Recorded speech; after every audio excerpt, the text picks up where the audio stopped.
Good morning. I am Lita Anthony, Chairman of the Central Arkansas Reentry Coalition, and I want to welcome you here this morning and also thank you for taking out of your busy day to come and be a part of this press conference.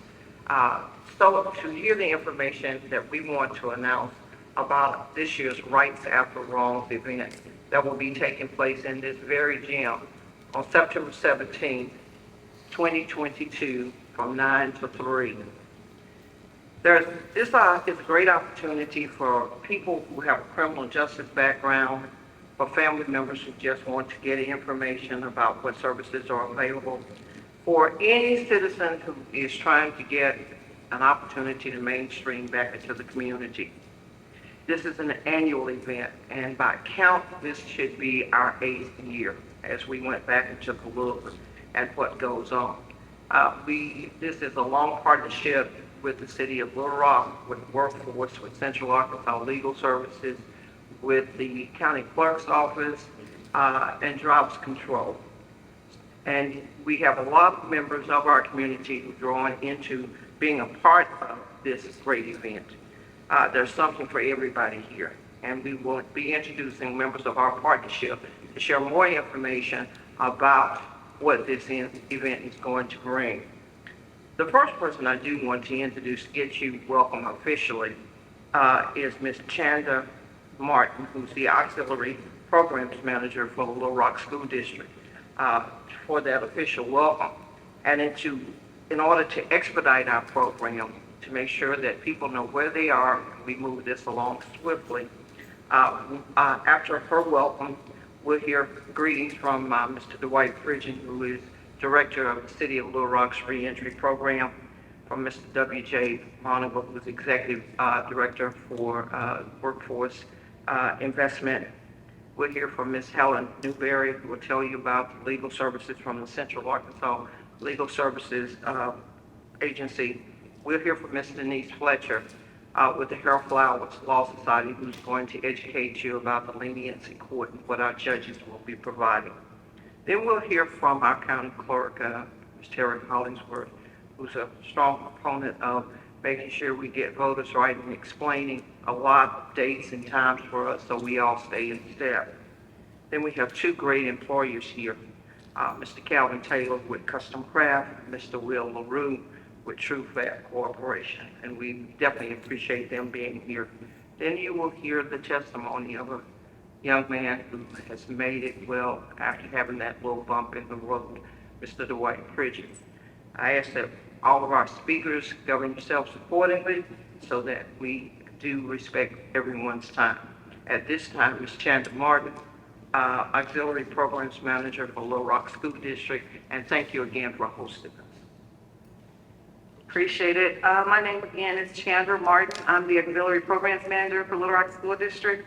We're excited about the partnership. We believe our partnership with the judicial system and with workforce will be strong. As long as we have that three-chord, we'll be able to really do some exciting things. I want to introduce Dr. Shakita McKissick. She's our Federal Programs Coordinator.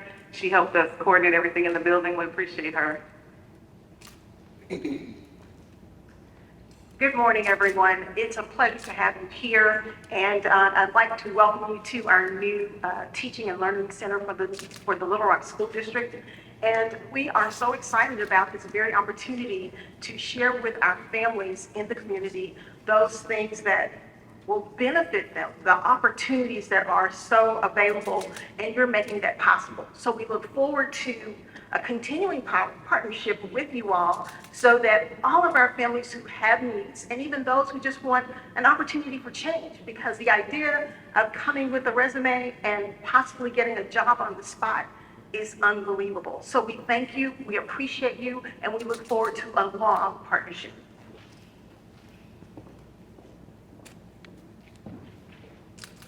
Good morning again, everyone. My name is Dwight Pridgeon. I'm employed in the City of Little Rock, Reentry Coordinator. I just want to say, City of Little Rock believes in the Second Chance program. I'm the Reentry Coordinator with the City of Little Rock. The Reentry program is located at 3012 Martin Luther King Drive. Some of the stuff that we offer at the City of Little Rock Reentry program is resume building, job preparedness, mentorship, a lot more information, job preparation, assessment for job placement, and throughout driver license control, deputy driver license, and finding housing needs. And I also want to thank Ms. Anthony for giving us this opportunity and the coalition for being there, and I'm excited to be here.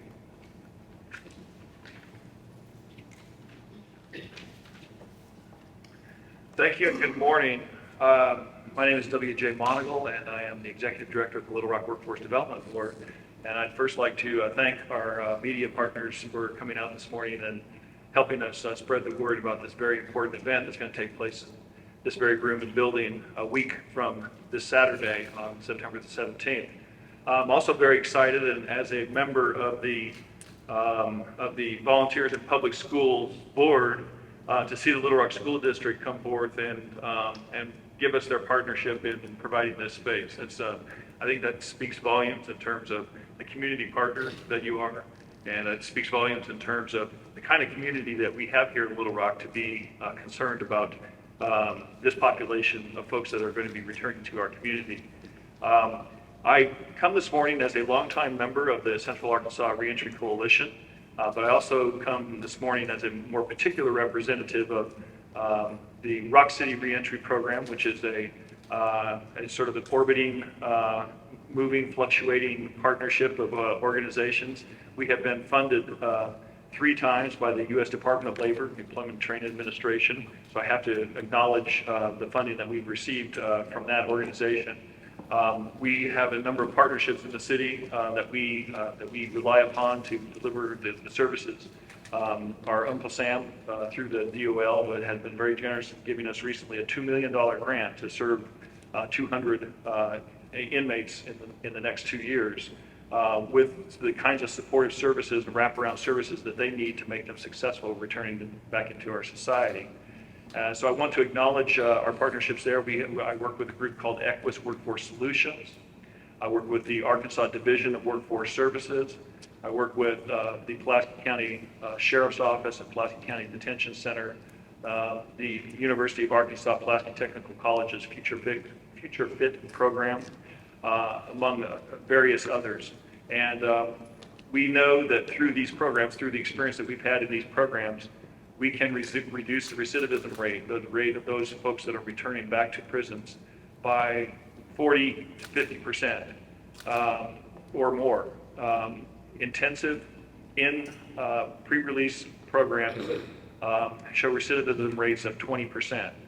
You compare that to your normal outside recidivism rate of 50 to 55%, which is what normally the state of Arkansas is able to achieve in just terms of the general population of folks that are being released from prison and that may or may not return to prison within 3 years of time with new offenses.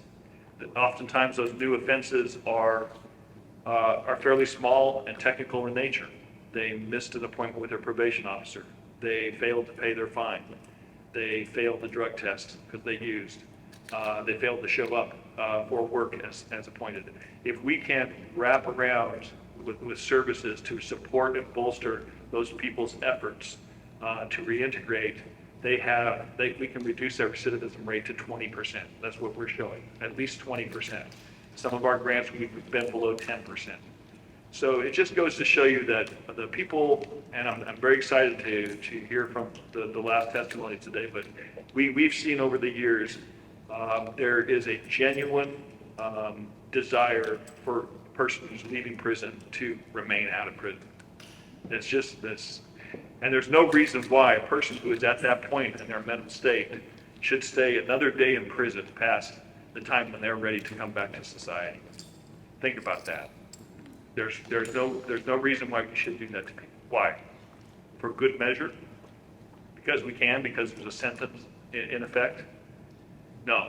We need to be working in the communities that we work in, like we've been doing for all these years, to make sure that these folks have the supports, have the programming that they need to be able to successfully return to society. And I'm just very glad to see today that we have so many people in partnership and new partners stepping up to help us do that. Thank you. Hello, my name is Helen Newberry. I'm an attorney at the Center for Arkansas Legal Services. We are very happy to join with CARE and the City of Little Rock for our 8th year of this important restorative justice event. Something that we have done every year is offer record sealing.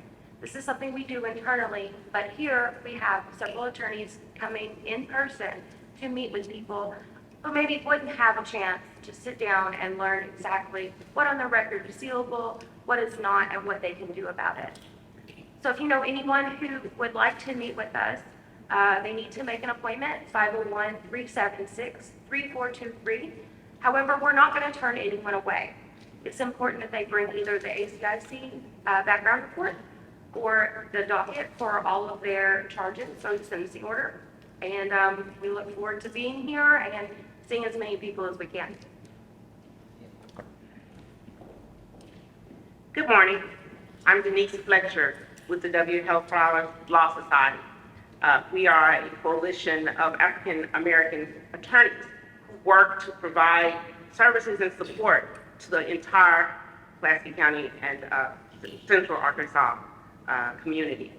On behalf of our president, Ms. Alicia Walton, I am asking for everyone's support and recognition of what the Central Arkansas Reentry Coalition is doing.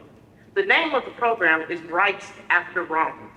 With regard to the leniency court, that's exactly correct. We want you to come and get it right. You have warrants. You have failure to appear, failure to pay. For instances where you have been convicted, we understand that you did something wrong, and now there's a warrant for your arrest, and you're afraid to come to court. W. Health Flowers Law Society will be here to assist you with providing the court an explanation for why. We want you to get back on track. You will be making your arguments before Little Rock District Court Judge Melanie Martin, as well as our former president of W. Health Flowers Law Society, the Honorable Leon Johnson, who is a Pulaski County Circuit Court judge. So we will also be addressing felonies. If you are qualified for leniency, your issues will be addressed. This is an opportunity that the community should support and that those persons out there need to come. Don't be afraid. We are here to help you. We will do what is necessary to get your issues addressed. If your charges are not pending before Judge Melanie Martin or not pending before Leon Johnson, then you will be provided with a letter explaining that you have appeared, that you have explained what your circumstances are, and that you wish to have whichever judge, be it a district court or a circuit court judge, to look at the fact that you are presenting yourself before court and that you are requesting leniency. This is an outstanding opportunity. I thank again Ms. Anthony for asking the W. Health Flowers Law Society to provide services which we are happily and willing to provide. Thank you.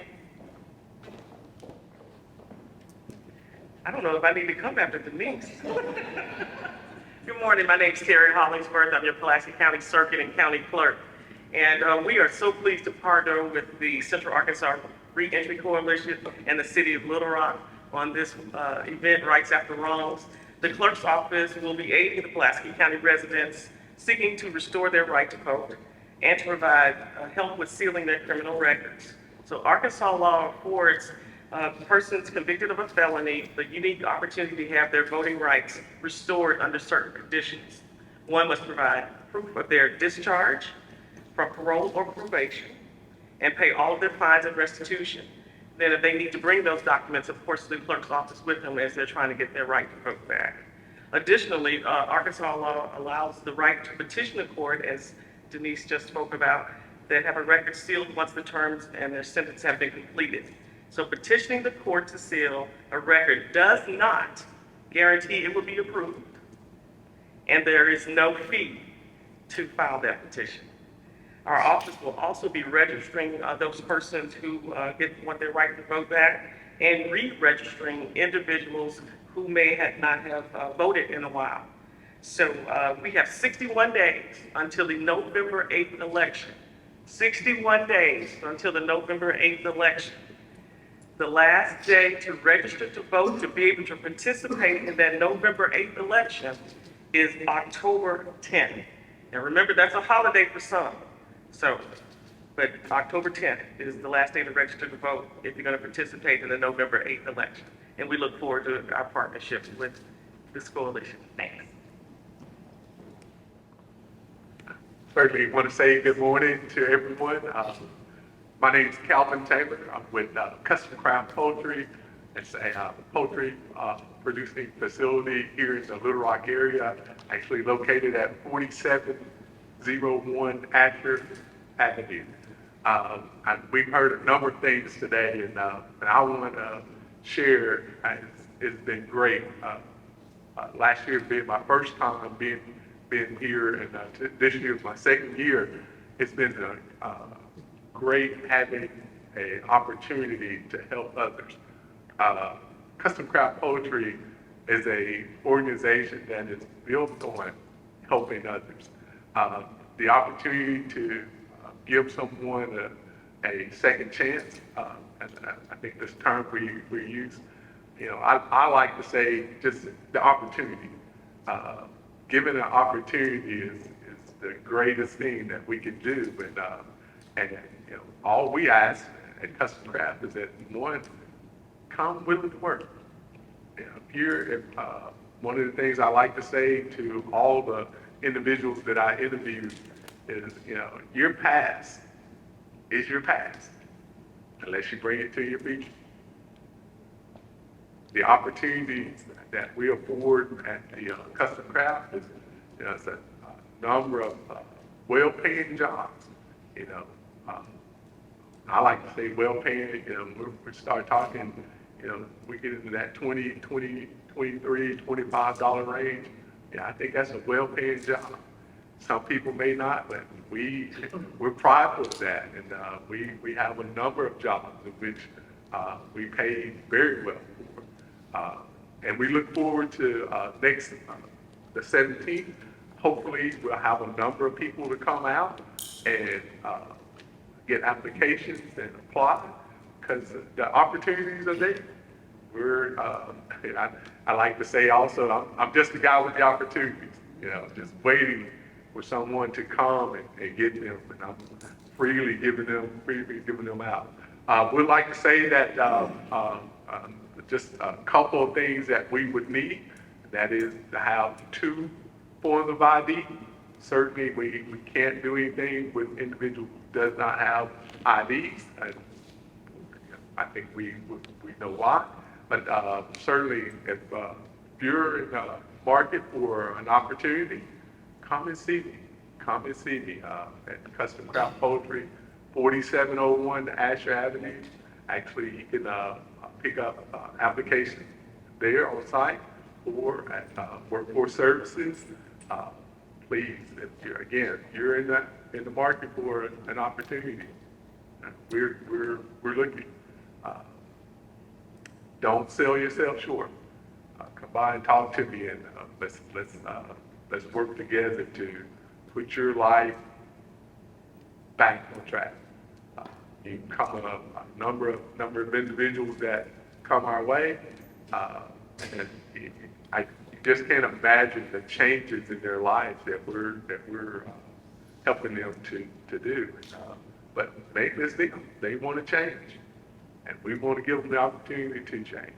Again, thank you guys for having me, and look forward to helping the community to continue to grow. And I like to say that last year when we were here, I think it was 37 employees last year when I was here. And we're at 260 as I stand before you today, and that number will continue to grow. We're looking for bigger and better things there. Thank you guys again. Appreciate it. Good morning, everyone. My name is Will LaRue. I'm the Business Development Officer at TFC Inc. in Maumelle.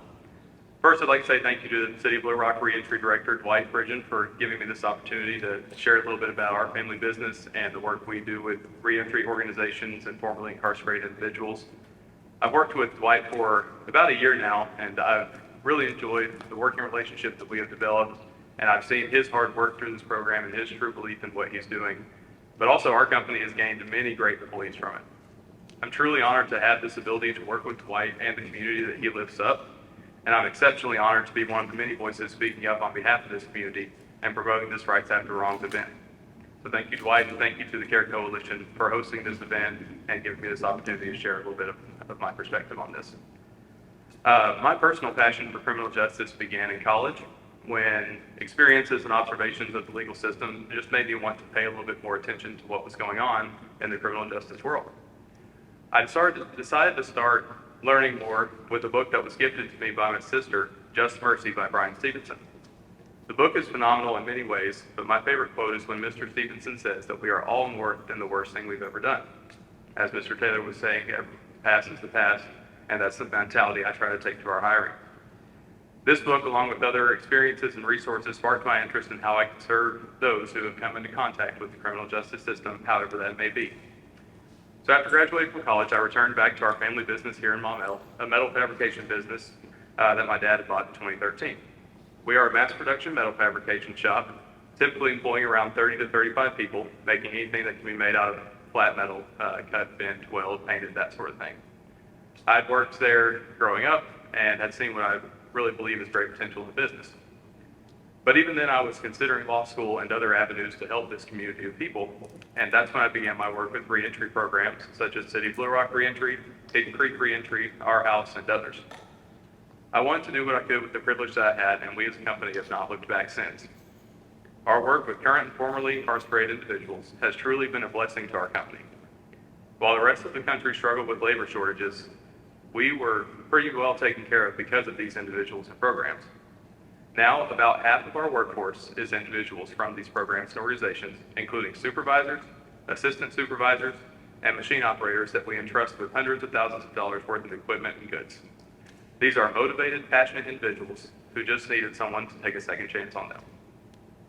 Our company does not discriminate based on previous offenses of the individual. In fact, I remember my first conversation with Dwight, first phone conversation after reaching out, and he asked me in a dreadful tone, "What charges do you not accept?" And I told him I don't care, and I replied with my quote from Bryan Stevenson earlier. As Mr. Taylor said in the last presentation, if they are dependable, hardworking, and honest, they have a spot with us. And again, we will never say that we are doing the most or even that we are the ones boosting these individuals. We simply want to give everyone a chance to boost themselves, or as Dwight said to me yesterday, not a handout, but a hand up. I hope this upcoming event inspires other companies and members of the community to do the kind of work that I have been so privileged to do alongside other passionate advocates. I hope it inspires them to give these second and third and fourth chances and seek out individuals with the mentality that we are all more than the worst thing we've ever done. I hope it inspires other individuals to seek out opportunities wherever they may be that through programs like Dwight's, large corporations, local advocacy groups, or even a small family company like ours. Thank you to everyone that's making this Rights After Wrong event possible, coming up in just over a week, and I'm excited to see what comes out of it. Thank you.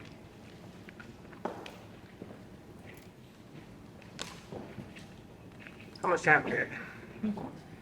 How much time do I have? Again, thank you, Will. Thank you, Kevin, because you guys have been awesome. I'd like to thank you guys for allowing me to share my story. For the ones that don't know, living my life as a productive returning citizen. I was once known as federal prison inmate number 219-62009. But today, my employee number is 29555 since May 14th of 2007 with the City of Little Rock.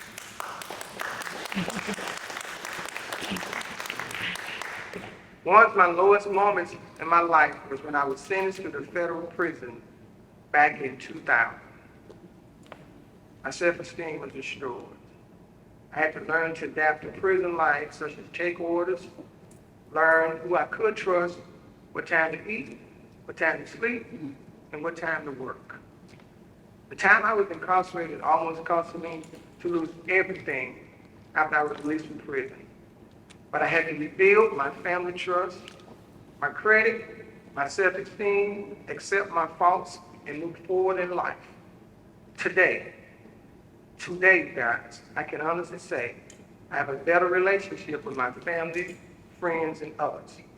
I often used to remind my nieces and nephews not to follow my footsteps, which led me to lose a career early on in life. Because early on in life, I was a probation officer for First Division Circuit Court. Now, let me tell you guys some stuff. Importance of maintaining good choices.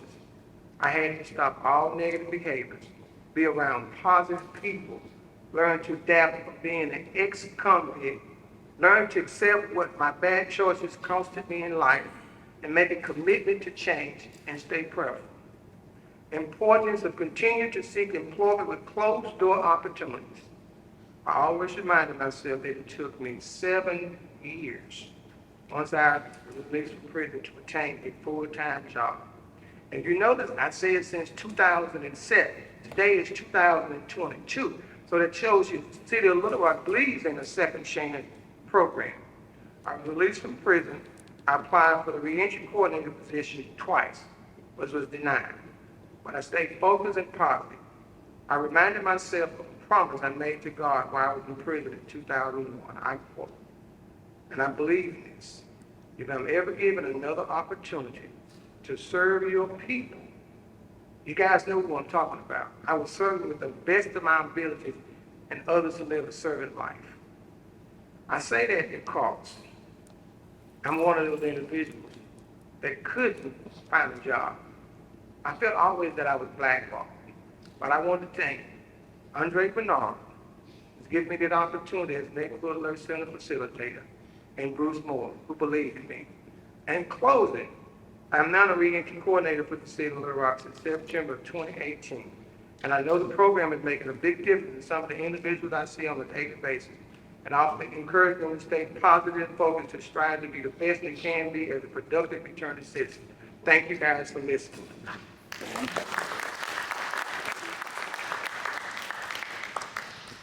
Ladies and gentlemen, we again want to thank you for coming out and spending this time with us with this press conference.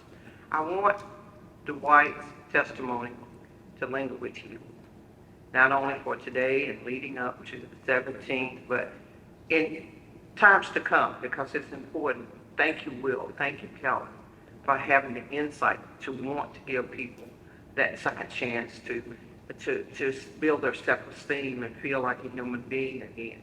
Thank you to the school district, again, for becoming a new partner with us so that we can move forward.